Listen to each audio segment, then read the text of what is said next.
Ngayong parating na Pasko ay huwag nyo pa rin kalimutang maghanda ng healthy na pagkain. At eto na nga, kaysa umorder kayo sa labas ay gumawa na lang kayo para hindi kayo mabibitin. Sobrang dali lang gawin ng kani salad. Una, kailangan lang muna natin dito ng crab stick. May nabibili niyan sa palengke. Dito sa amin ay 50 pesos lang yan. So tatanggalin lang natin yung pinakang plastic niya. At kapag natanggal na lahat ay ibababad lang natin ito sa tubig ng ilang minuto. At habang nakababad yung ating crab stick ay ready naman natin yung iba pa natin gagamitin. So kailangan lang natin dito ng maliit na carrot. So gagayatin lang natin siya ng maninipis na mahaba. Kung meron kayong katulad ng ginagamit ko na pang shredder, ay pwede nyong gamitin yon. Sunod naman ay kailangan din natin dito ng isang buong pipino. Tatanggalin lang natin yung buto niyan at ayan, isi-shred lang din natin ng katulad ng ginawa natin sa carrots. At pagkatapos ay tabi lang muna natin ito at sunod naman natin ay yung mangga. So 3 mangga ang ginamit ko dito. So ayan, hihiwain lang natin siya ng pa-square. At pagkatapos ay next na natin itong crab stick na binabad natin kanina. So ayan, hihimay-himayin lang natin din siya ng pahaba ng katulad ng ganito. At kakailanganin din natin dito ng mais. Ngayon naman ay gagawa na tayo ng pinakang sauce niya. So kailangan natin dito ng mayonnaise,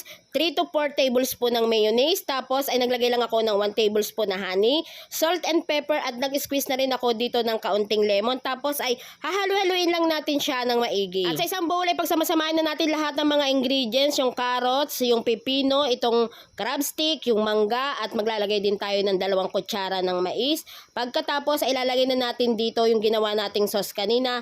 Tapos ay haluin lang ito ng maigi. Kayo rin ba, gustong-gusto nyo rin ba itong kani salad? O diba, pag kayo ang gumawa ay mas marami pa kayong makakain kesa umorder kayo sa labas. Magkano rin ang order nyan? Nasa 100 plus. Pero kapag ikaw ang gumawa nyan, ay nako, sobra-sobra pa yan. Pwede mo pa yung kainin kinabukasan. Basta ilagay mo lang siya sa ref. At kapag nahalo na ng maigi, ay pwede natin itong matikman. So naglagay lang din ako dyan ng mga lettuce dahil masarap din ito kapag may partner na lettuce. So ayan, naglagay lang muna ako dyan ng kalahati. Nagbudbud lang uli ako ng kaunting mais at syempre itong mangga. Mas maraming mangga ay promise mas masarap. Kaya huwag kayo magtipid sa mangga. At syempre, titikman na natin yung ating ginawa na kani salad.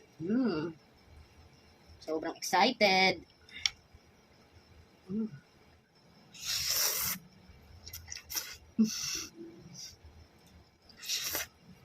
Sobrang sarap. Promise, kung mahilig kayo dito, naku po. Kaysa bumili kayo, gumawa na lang kayo, hindi pa kayo mabibitin pa. Sobrang dami kong nagawa. At napakadali lang niya gawin. Yeah.